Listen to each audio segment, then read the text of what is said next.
Russia's President Vladimir Putin has announced a partial military mobilization of about 300,000 reservists. This is thought to be due largely to Russia's setback in Ukraine. Although achieving many objectives in Ukraine, Russia has struggled more than expected. We may wonder if there are any prophetical reasons for these setbacks. We are given certain prophetical snapshots, such as Ezekiel 38. Ezekiel 38 gives us a picture of the situation when Gog will invade the land of Israel and subsequently be destroyed. How the situation described in Ezekiel 38 comes about is not revealed in its entirety. We can learn more by piecing prophecies together, but often events happen which we did not expect, or there are twists and turns along the way. However, overall things keep moving in the expected direction, and the prophetical snapshot comes into focus. We may not have expected Russia to have setbacks in their move into Ukraine, but there has already been one fascinating consequence. On September 22nd, the Israeli news site Israel Hayom reported that Israel braces for Aliyah wave from Russia following mobilization. For Russian Jews, remaining in Russia could result in being called up to fight for the King of the North. With Jews fighting for Ukraine and Jews forced to fight for Russia, it could lead to a situation of Jews fighting Jews. The mobilization in Russia has given the Jewish people a new impetus to hear the words of the God of Bethel, calling out to the children of Israel to arise, get thee out from this land, and return unto the land of thy kindred. Genesis 31, verse 13.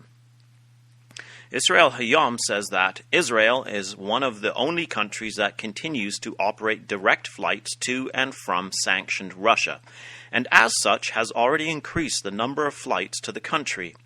Now there is talk of increasing flights from Russia to Israel.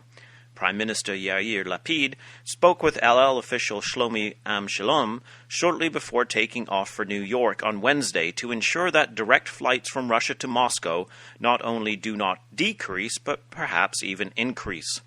The Irish Times reports that Israel is seeking to allow larger aircraft on the routes to Russia to bring more people, but the authorities in Moscow have refused. According to the Irish Times, there are approximately 40,000 Jews ready to fly to Israel, but all available flights for the next few months are full. Regarding immigration from Ukraine and Russia, Israel Hayom reports, in 2021, over 23,000 immigrants arrived in Israel from Russia, about 47% of all new Olim, a significant increase from the year before.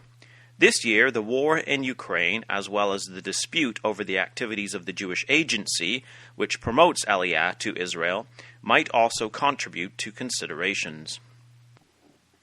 During the Soviet era, the Jewish people were not allowed to leave the USSR. The struggle for Soviet Jewry lasted for decades.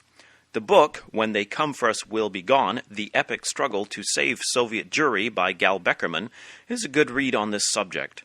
The communist regime at the time also tried to erase the Jewish people's culture and religion, while at the same time they were required to be identified as Jews and were discriminated against in society. This had the unintended consequence of preserving Soviet Jewry as a distinct people. This struggle to leave the land of the North is an interesting fulfillment of the words of Isaiah in chapter 43, where the prophet says, "Fear not, for I am with thee. I will bring thy seed from the east, and gather thee from the west. I will say to the north, Give up, and to the south, Keep not back. Bring my sons from far, and my daughters from the ends of the earth." Isaiah 43, verses 5 and 6. It is to the north that the Almighty had to say, "Give up." It was the north which prevented the Jewish people from returning to the land of their forefathers. It wasn't until the late 1980s that the Jews were finally able to leave the Soviet Union. According to Gal Beckerman, by the end of the 1990s, more than 1 million Soviet Jews had emigrated to Israel. In 2017, approximately 180,000 remained living in the Russian Federation. Now is another impetus and possible chance for those remaining Jews in the land of the North to leave. It may not be easy, however. The Jerusalem Post asks, can Israel Jewish agency, rescue tens of thousands of Russian Jews. The article states that Putin has said Moscow will limit the exit from Russia of men between ages 18 and 65. Once again, the North may have to be told to give up the Jewish people. One of the chapters in Gail Beckerman's book is entitled, Escape, Daughter of Zion, Dwelling in Babylon.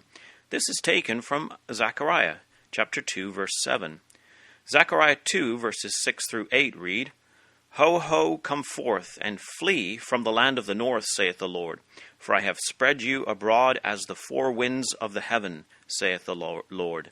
Deliver thyself, O Zion, that dwellest with the daughter of Babylon. For thus saith the Lord of hosts, After the glory hath he sent me unto the nations which spoilt you.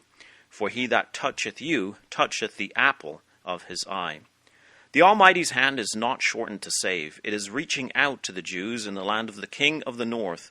His voice is calling to them, saying, Deliver thyself, O Zion, that dwellest with the daughter of Babylon. What an incredible thing, that Russia's setback is the Jewish people's opportunity to get out. We believe that the war in Ukraine will lead to the setting up of Nebuchadnezzar's image in its latter-day fullness, when it will stand as a whole, ready to be broken to pieces together. Daniel 2, verse 35. Daniel 2, verse 31, describing this image, says that the form thereof was terrible. The ESV translates this as, its appearance was frightening. This will be a frightening, terrible despotism. May the day soon come when this monstrosity will be smashed by the little stone kingdom of Judah. Even so come, Lord Jesus. This has been David Billington with you for this week's Bible in the News. If the Lord remains away, come back next week to www.bibleinthenews.com and join us as we look for fulfilling Bible prophecy in today's news.